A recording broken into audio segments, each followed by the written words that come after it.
This program brought to you by Herald Classifieds, Sydney's biggest classified marketplace. Think big. Think Herald Classifieds. Catch Better Homes and Gardens as Fiona shows you how to make ultimate Australiana whirligig. Belinda makes perfectly yummy pork rolls. The King! Plus celebrity guest Bernard King on Better Homes and Gardens, 7:30 Tuesday on 7. You've been waiting 6 months for this. The Athlete's Foot genuine half-yearly clearance. Nike, Reebok, Saucony, Puma, Asics, Adidas, all the big names reduced. The Athlete's Foot genuine half-yearly clearance on now. Only Ansett Australia have great deals to Hong Kong with holiday packages from just $1,299 for 4 nights, including a half-day sightseeing tour. Call your travel agent or Ansett Australia.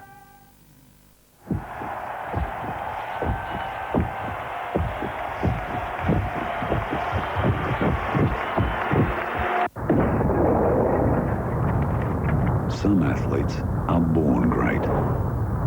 Other athletes are forced into greatness by 18 million Australian fans who won't take no for an answer.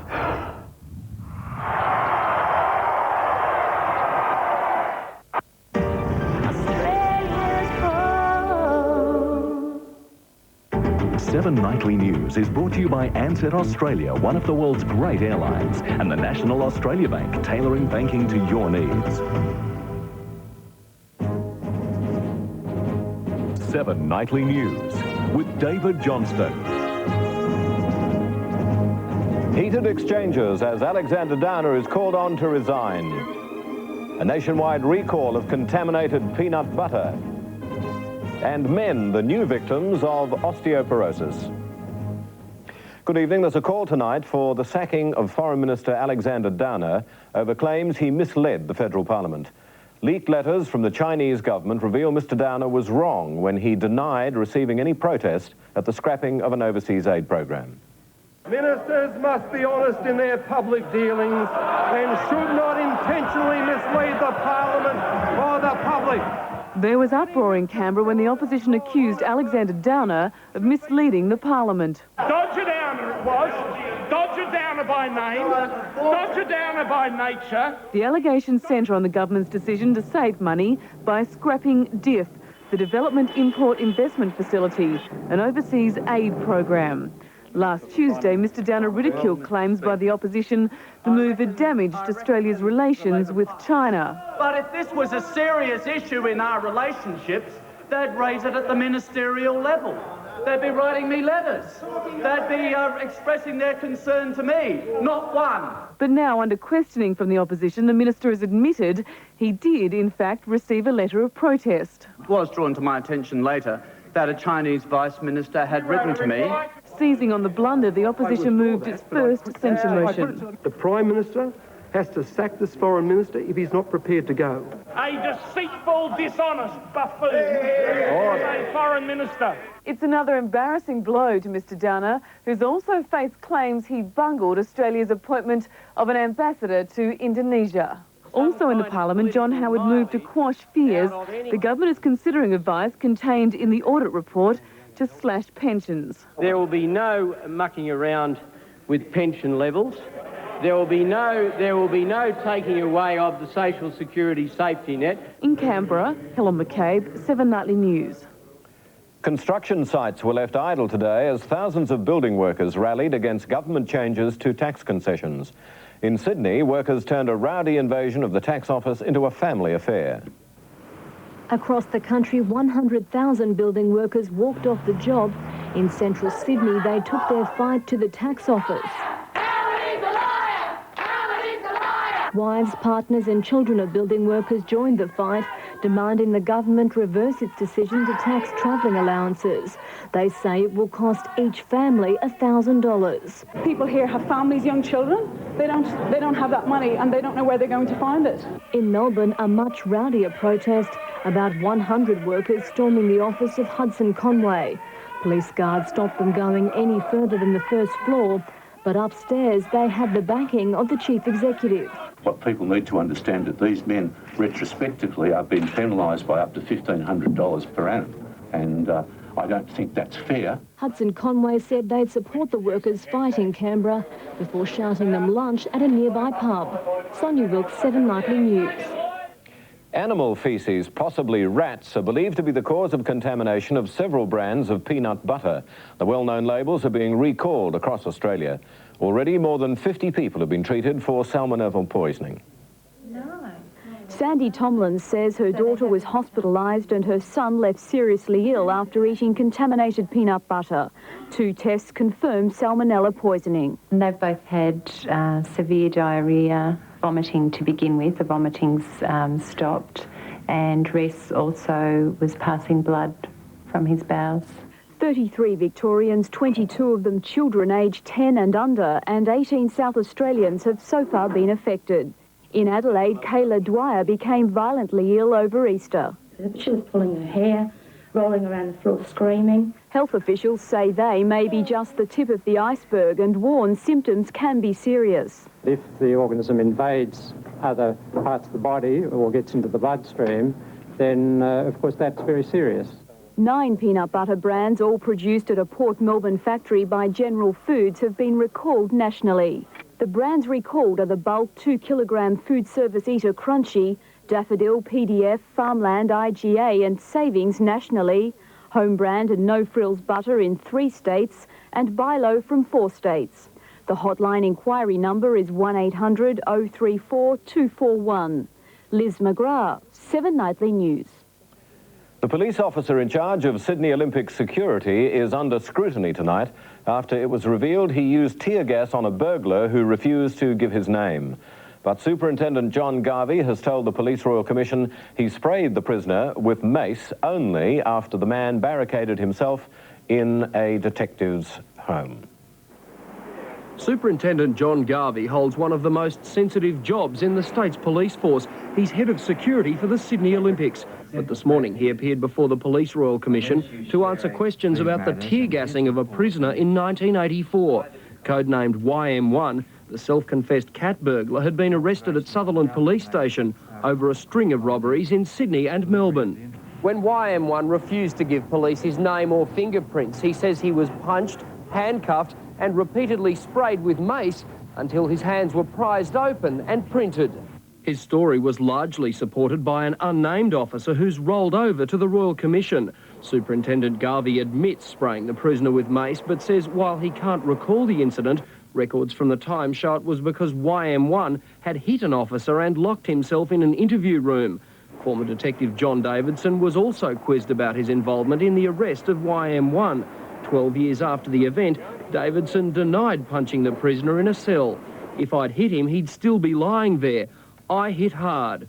YM1 was given an 11-year sentence on more than 80 burglary charges. He's still in jail. Jeff Bruce, 7 Nightly News. In New South Wales, lawyers have revived the Lindy Chamberlain case in a bid to win bail for a teenager accused of murdering 3 family members. They claim police forensic evidence isn't enough to hold Matthew de Gruchy, who's already failed in 2 bail applications. Matthew de Gruchy's legal team is now planning a bail application in the Supreme Court. The 18-year-old was arrested on Saturday, 3 months after the bodies of his mother, brother and sister were discovered in their Albion Park home. Matthew's father continues to maintain his son's innocence. Matthew shouldn't spend any time in custody, that's our view. And hopefully a Supreme Court judge will agree with it. Police allege de Gruchy told detectives that he only found the body of his mother, but had said his sister had also been killed when alerting neighbours. Wollongong Court also heard that a fuel can used in dousing Adrian de Gruchy with petrol was covered in Matthew's fingerprints, which were also found etched in blood at the scene. In launching a detailed and lengthy bail application, barrister Malcolm Ramage said the police forensic evidence in itself was not enough to keep his client behind bars, citing several famous cases, including the trial of Lindy Chamberlain, to show that laboratory testing could be notoriously unreliable. The Supreme Court action will be launched sometime this week. Adam Malters, 7 Nightly News. New research shows men are the new victims of the bone disease osteoporosis, and experts say Australia will face a massive health bill as a result unless we all change our lifestyles.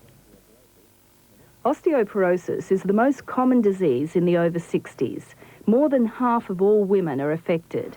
It's a silent disease, weakening the bone structure over decades, without people realising they have it. The young medical student coming home to his family in the country, picking his mother up and giving her a hug and breaking half a dozen ribs. And that was the first time she knew that there was something wrong. A national survey shows that while many people have heard of osteoporosis, few know how dangerous it can be. We know that if you've had an osteoporotic hip fracture, about 1 in 5 of those people will be dead within a year. Another surprise for many people is that up to a third of men can develop osteoporosis too. And as they continue to live longer, they could eventually be affected as much as women. Bones begin weakening as early as the late teens. Lifestyle, genetic and hormonal factors all contribute. To help prevent it, you need adequate calcium, some weight-bearing exercise, and don't smoke or drink too much. Maxine Gray, 7 Nightly News. And in the news ahead, Arab leaders warn Israel, and Hillary Clinton hearing voices from the grave.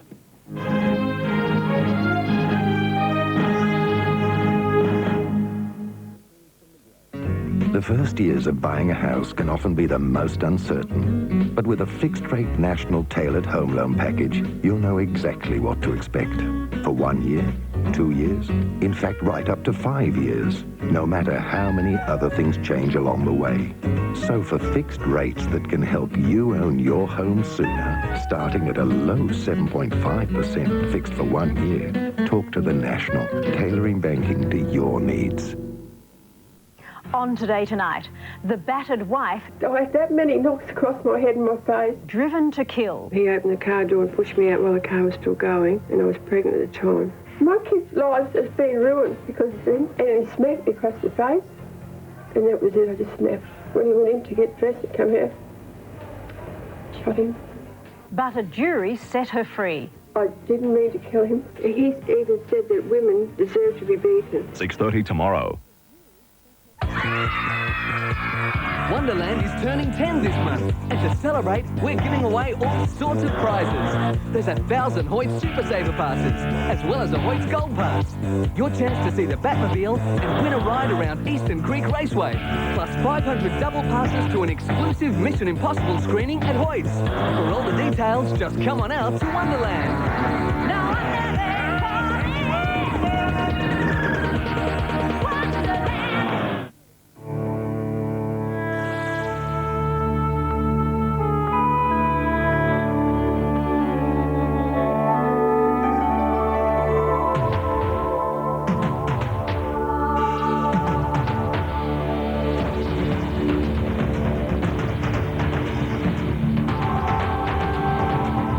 There's more than one way to arrive.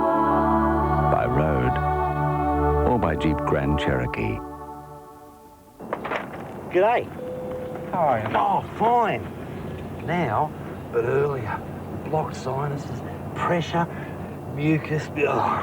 Still, took some Sudafed tablets. Great stuff, Sudafed. Cleared me up without making me a bit drowsy. So, London, here we come, eh? Oh, g'day. How are you? Oh, fine. Now... Maximum strength Sudafed.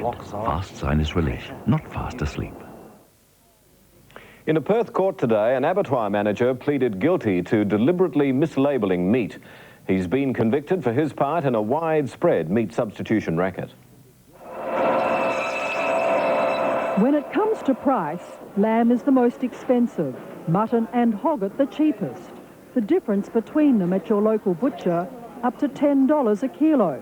But back at the abattoir, switching mutton for lamb brought an illegal profit of more than $50,000 a year.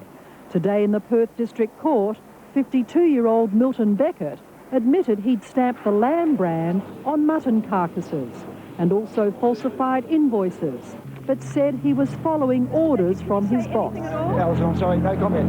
Nothing. The abattoir concerned and Beckett's co-accused cannot be identified because they're part of ongoing legal proceedings. But today, Beckett pleaded guilty to 5 charges over the meat substitution racket, which tricked butchers throughout WA and the public. Defence lawyer Tim Monaghan said Beckett had not made a cent out of the meat fraud, and was only a pawn in a game played by his employers. Beckett will be sentenced later this week. Alison Fan, 7 Nightly News. Arab leaders ending a two-day summit in Cairo say they'll reconsider their relationship with Israel if it renegotiates its land for peace deal. They've warned the new Israeli Prime Minister to abide by the promises made during 5 years of Middle East peace talks. But Benjamin Netanyahu accused the summit of trying to dictate negotiating terms which threatened Israeli security. But the peace process cannot be made hostage to any prior conditions. Peace talks have to be based on security for Israel and for all the peoples in the region. Heads of state and representatives from 21 Arab countries attended the summit, the largest since the Gulf War. Just as America's first couple were recovering from a series of scandals, there's a new row at the White House. A book reveals the First Lady has been talking to Eleanor Roosevelt and Mahatma Gandhi through a psychic. Bill and Hillary Clinton just can't seem to win. First there was Whitewater, then Travelgate, Filegate, and now this. Bob Woodward of Watergate fame broke the story in his new book, The Choice. He says Jean Houston, a co-director of the Foundation for Mind Research, had several sessions with the First Lady. In the solarium atop the White House, Jean Houston asked the First Lady to shut her eyes and carry on an imaginary conversation with Eleanor Roosevelt. The White House says the meetings were part of a brainstorming session for Mrs. Clinton's book. It's not the first time a First Lady has had close encounters with psychics. Nancy Reagan was an astrology fan, and Hillary's friends say there's nothing wrong with spiritual guidance. All of us should respect the right to privacy that they ought to have. Do you think this is a cheap shot? Yeah, I do. Jean Houston says she's not a psychic, nor were her sessions with the First Lady seances. But in an election year, you don't need a psychic to know all this can be politically damaging. In the United States, Tony Coughlin, 7 Nightly News. Anxious moments today as a commuter plane made a belly landing in Florida. The Commuter flight with 32 passengers on board had problems touching down when a hydraulic failure locked up the landing gear. Relieved passengers on the flight from the Bahamas praised the crew, saying they'd had rougher landings on some regular flights. Now to finance, and the Queensland government has been buying shares in Metway Bank ahead of Wednesday's crucial shareholder meeting. In what's turned into a major takeover struggle, Metway shareholders will vote to merge with St George Bank instead of being part of a Queensland superbank. The Queensland government's confirmation it's the mystery buyer of Metway shares takes its holding to over 9%. The government wants to merge Metway with state insurer Suncorp and the QIDC to make a $19 billion superbank. But the $50 million share buy to strengthen its hand and block St George has brought opposition criticism. We have the Beverly Hillbillies not only running the Queensland economy, but playing monopoly on the share market. The problem with Mr Beattie is he's got no vision, he's got no imagination, he's the Elmer Fudd of Queensland politics. In Sydney, Stan Wallace, head of the federal government's financial sector inquiry, has set out a timetable. Submissions by September 9, a discussion paper by November, and the report by March next year. Some comments about the benefits of mergers. In terms of increased efficiency and public benefit, lower cost outcomes. That's what it's all about, and the ability to be more internationally competitive. Fired speculation of the implications for the big banks. That's evidence in this bank-watching society that every word from the inquiry head will be carefully scrutinised. Nigel McCarthy, 7 Nightly News. And to finance news, stocks closed slightly higher as the banking sector dominated trade. The All Ordinaries closed up just over 3 points. Among the banks, National Australia added 17 cents, the Commonwealth climbed 16 and St George closed up 7 cents. To the blue chips, and BHP fell 18, News Corp was up 2, while CRA took a tumble, closing down 17. The currencies tonight, and the Aussie dollar will buy 78.95 US cents, 85.96 yen, 51.29 pence, while the US dollar to the Deutschmark is trading at 153.38. Gold is $383.95. The FT100 fell slightly. The Nikkei was up. The Hang Seng also finished higher. And coming up in Seven's News, what's left of the Wallabies for the next test and surgery to decide an AFL Stars season. Ford gets in a quick hand pass. Off the head of the line. So a throw in. Australian businesses are on the move and growing. At the National, we're committed to helping Australian businesses grow even further. That's why right now, National have a loan specifically designed to help your business move in the right direction. What's more, all at reduced interest rates. So if you've got a plan to grow your business, give National Australia Bank a call. We have a loan that can help you.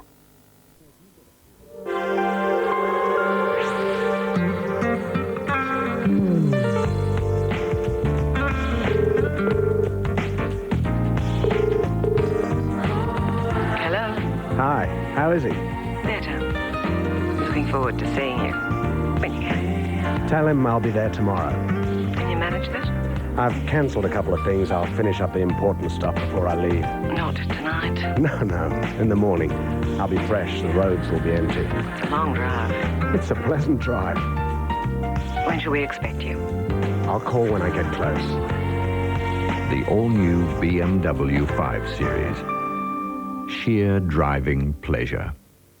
It's my birthday. It's Lucky's birthday. But you get the presents. Buy a $10 lottery ticket and Lucky will give you two $2 jackpot lottery tickets for free. Buy a $5 jackpot lottery ticket and get a $2 jackpot lottery ticket free. Then you could win really big money. For Lucky's birthday, buy a $10 lottery ticket and get two $2 tickets. Buy a $5 lottery ticket and get one $2 free. Get luckier.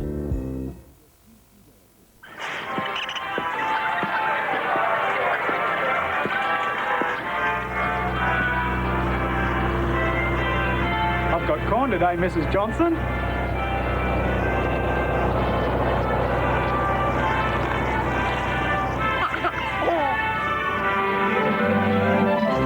Now the goodness of Just Picked Vegetables is available in your supermarket freezer with Edgel's new frozen vegetable range. Hello? Hi, is he awake? Yes, and waiting. Where are you? Look out the window. The all-new BMW 5 Series. Sheer driving pleasure. Canada, land of the brave, and home to rugby players made of steel. This Saturday, our Wallabies take on the might of the Canadians. It's world-class rugby, and you'll see it all on 7. Saturday, on Australia's home of the Atlanta Olympics.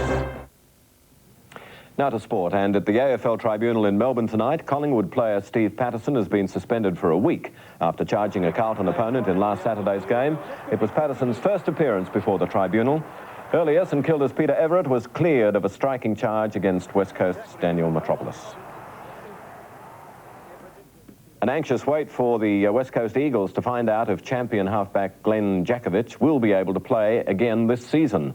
Jakovich turned awkwardly in yesterday's match, badly jarring his knee. He had to be assisted from the field, unable to walk and in extreme pain. Jakovich was admitted to a Perth hospital and underwent exploratory surgery late today to determine if he needs a knee reconstruction. He's become the 10th high-profile AFL player to suffer a serious knee injury so far this year. Wallaby coach Greg Smith admits the team's heavy injury toll is affecting preparations for the Tri-Nation series.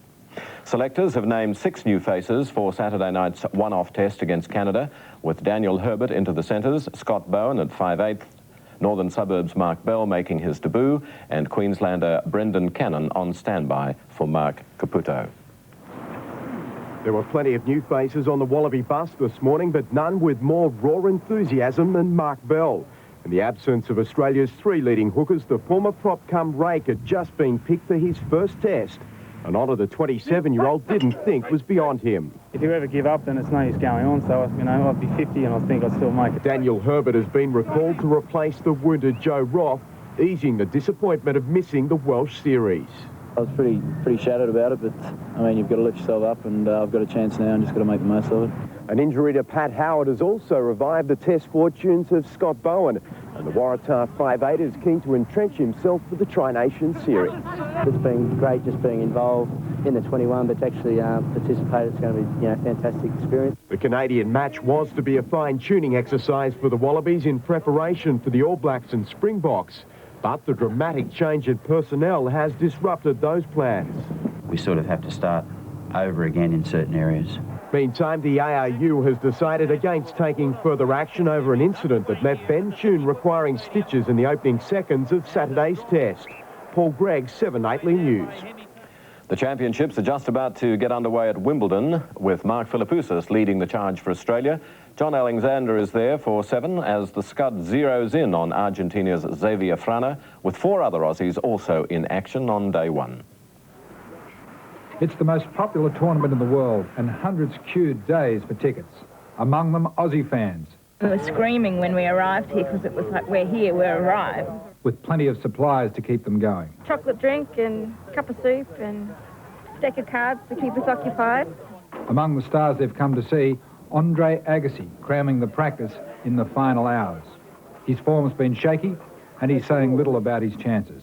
How are you feeling? Good. His coach was left to explain his mood.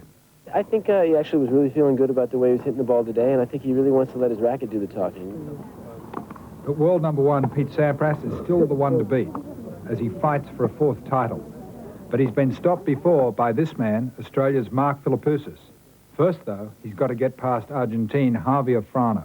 I'm feeling a bit nervous, obviously, but I'm sure once I get out there and play the first couple of games, I'll be fine after that. An 11-strong contingent of Australians will fight for the title. They're looking forward to it, and they're pretty confident. Philippoussis is our best chance, but that first match will be a tough one. And it's a long way to the finals here on Centre Court, July 7.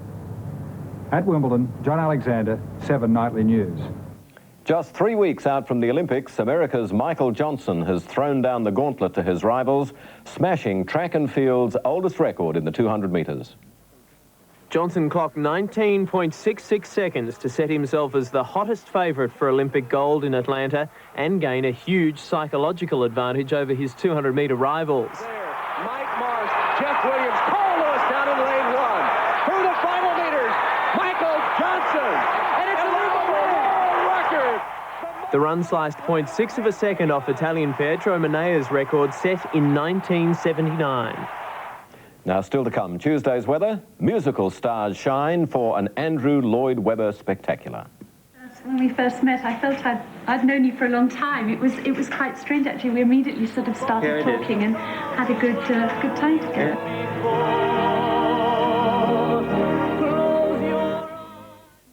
If you're in business, ask yourself this question. If you're not prominent in the Yellow Pages, how are people going to find you? Advertising in Yellow Pages works. To be in it, call this number. What would you call a flooring system that's made from beautiful, solid Tasmanian oak or spotted gum, milled with extraordinary precision, that comes in a range of natural timber colors, pre-finished with 3 coats of tough polyurethane, that can be laid over a slab or timber underlay, and that fits together without a hitch, without a nail to be seen? Till Coat Flooring. We call it the top floor, because it is. If you have a blocked or stuffy nose and want relief for up to 10 hours, ask your pharmacist for Otrivin. Otrivin. It's air conditioning for your nose. Looking for a new set of wheels? Make tracks to your Ford dealers' half-year clearance and save with end-of-financial-year deals like half-price plan on Econovan from $8,662. That's right, pay half now with no repayments for 2 years. Massive run-out savings on Courier 4x2 and 4x4. Plus clearance deals on used cars and trucks with no repayments for half a year. The half-year clearance sale. Buy anywhere else and you've paid too much. See your Ford dealer now and save. This is your mission, should you choose to accept it. Simple game. Is he serious? Always. It's much worse than you think.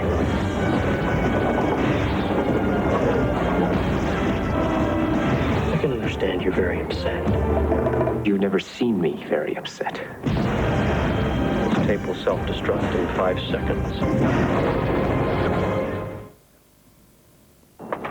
G'day. How are you? Oh, fine. Now, but earlier. Blocked sinuses, pressure, mucus. Ugh. Still, took some Sudafed tablets. Great stuff, Sudafed. Cleared me up without making me a bit drowsy. So, London, here we come, eh? Oh, good, eh? How are you? Oh, fine. Now... Maximum strength Sudafed. Fast sinus relief, not fast asleep. Now here's the weather for Tuesday. The satellite shows a high pressure is keeping northern Australia fine and sunny. High cloud over Western Australia will eventually move over New South Wales. A cold front is expected to sweep rapidly across New South Wales with little effect. The low will start to slip south, and as it does, winds will ease, leaving us with fine but cool weather for much of the week. Queensland fine throughout. Cairns 26, Townsville 28, Brisbane 22, Toowoomba 17, Broken Hill partly cloudy 16, Newcastle fine 19, Sydney fine, Albury fine and Canberra fine. Rain throughout Victoria, Mildura 17, Bendigo 14, Ballarat 12, Melbourne 16, Tasmania, Launceston rain and 12, Hobart fine and 12, Adelaide rain 16, Perth partly cloudy 20, Darwin fine 31 and the Alice fine and 18. And finally, a treat for Andrew Lloyd Webber fans. England's Sarah Brightman and Australia's Anthony Warlow have long been performing the musical master's works, but always separately. Now, for the first time, they're about to join forces. When we first met, I felt I'd known you for a long time. It was quite strange, actually. We immediately sort of started talking and had a good time together. Yeah, she's still laughing. The Australian tour will include hits from Cats, Jesus Christ Superstar and Phantom of the Opera. The music of Andrew Lloyd Webber opens next week in Melbourne, then moves on to Sydney. And that's the news to the minute. Our next national bulletin, sunrise at 6 a.m. I'm David Johnston. Good night.